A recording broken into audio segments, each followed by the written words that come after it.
नमस्कार, मैं डॉक्टर अभिषेक।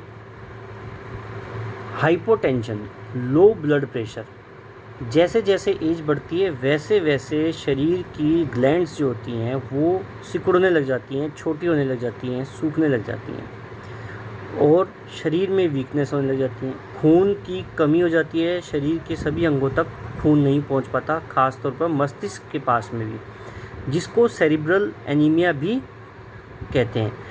अगर किसी भी इंसान को ऐसे लक्षण और ऐसी कंडीशन के कारण लो ब्लड प्रेशर होता है, जिसके हाथ पैर कमज़ोर हो जाते हैं और कांपने भी लग जाते हैं, तो उसको मेडिसिन देते हैं कोनियम, होम्योपैथिक की कोनियम मेडिसिन दी जाती है।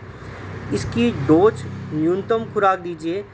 अगर आप किसी अच्छे डॉक्टर से सलाह लेते हैं, दिखाते हैं मरीज को, तो बेहतर होगा। वो अपने हिसाब से इसकी खुराक की पावर जो है, इसकी डोज जो है वो निर्धारित कर देंगे, अन्यथा न्यूनतम और लोवेस्ट डोज देनी चाहिए। दूसरा, अगर किसी लो ब्लड प्रेशर के मरीज के अंदर स्थिति खाना खाने के बाद में या सोते समय ज़्यादा बिगड़े, तब जो आपको दवा देनी चाहिए वो आपको एबिस नाइग्रा की लोवेस्ट पोटेंसी देनी चाहिए और डॉक्टर के परामर्श के अनुसार देनी चाहिए।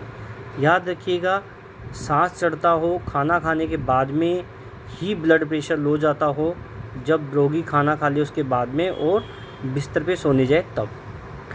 लो ब्लड प्रेशर की एक ज़बरदस्त मेडिसिन है डिजिटलिस, लेकिन ये दोनों तरफ कार्य करती है। ये कमज़ोर नाड़ी को सही करके हाई ब्लड प्रेशर और लो ब्लड प्रेशर दोनों को मेंटेन करती है।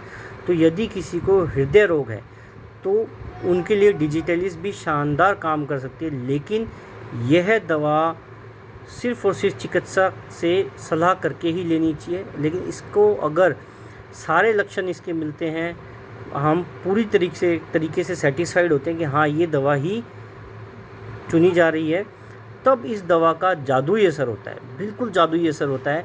यह लो और हाई ब्लड प्रेशर दोनों में काम करती है। नाड़ियों की जो वीकनेस होती है उसको सही करके ये पूर्ण रूप से रोगी को स्वस्थ करती है डिजिटलिस। जिन व्यक्तियों के अंदर थकान बहुत रहती है और उनकी पहले हिस्ट्री रहती है कि उनकी जो हाइट है वो एकदम से बड़ी थी और उसके बाद में थके थके से रहते हैं और शक्तिहीन, मतलब वीकनेस बहुत ज़्यादा होती है, उन लोगों को कैलकेरिया फोर्स दवा की 6x की पावर देने से लाभ मिलता देखा गया है। अगर रोगी खाली पेट है और उसकी तकलीफ़ बढ़ जाए, अगर रोगी हर वक्त एकदम सैड मूड में रहता है, उदास सा रहता है और उसको लगता है कि उसका सर जो है वो जकड़ा हुआ है किसी चीज़ से, तो ऐसे व्यक्तियों को कोई हृदय रोग है तो कैक्टस जी, इसकी पावर भी न्यूनतम रहेगी और ये भी एक अत्यंत महत्वपूर्ण दवा है जो चिकित्सीय परामर्श से अगर लेंगे तो यकीन मानिए ये लो ब्लड प्रेशर की और हृदय रोग की जड़ से रोकथाम करने के अंदर सामर्थ्य रखने वाली दवा है। और एक बात, ब्लड प्रेशर कभी भी एक सा नहीं रहता है, ठीक है। ये प्रेग्नेंट महिलाओं में अधिक रहता है, खाना खाने के बाद में भी ब्लड प्रेशर अधिक रहता है। अगर किसी के किडनी सही तरीके से काम नहीं कर रही है तो भी ये अधिक रहता है। जब आपके हार्ट को सामान्य से अधिक कार्य करना पड़ जाए तब भी ये अधिक रहता है। गुस्सा आने पर मोटे व्यक्तियों में, शराब पीने वालों में भी ये अधिक रहता है।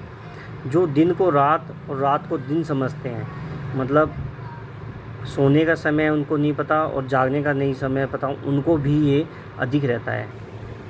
जिनके शरीर को पूर्ण पोषण नहीं मिलता उनमें ये कम रहता है। वृद्धावस्था के अंदर भी ये कम हो जाता है। अगर नाड़ियों में लचीलापन, जो उसकी टोन होती है वो कम हो जाती है तो भी ये कम रहता है। होम्योपैथिक की दवाएं जो होती हैं उनको बार बार नहीं दिया जाना चाहिए। अगर दवा अपना असर दिखा रही है तो उसको दोहराया नहीं जाना चाहिए। और दूसरी बात, अगर कोई दवा अपना असर नहीं दिखा रही है तो लक्षणों को देखकर दवा का बदलाव करना भी ज़रूरी होता है। तो इन सब चीज़ों का ध्यान जरूर रखिए। हृदय रोगियों के अंदर या किडनी के रोगियों के अंदर ब्लड प्रेशर बहुत ही घातक होता है। ऐसे ही जिनको निरंतर ब्लड प्रेशर बढ़े रहने की शिकायत रहती है उनको चिकित्सा परामर्श लेना बहुत ज़रूरी होता है, और लो ब्लड प्रेशर वालों को भी चिकित्सा परामर्श ज़रूर लेना चाहिए एक बार। नमस्कार।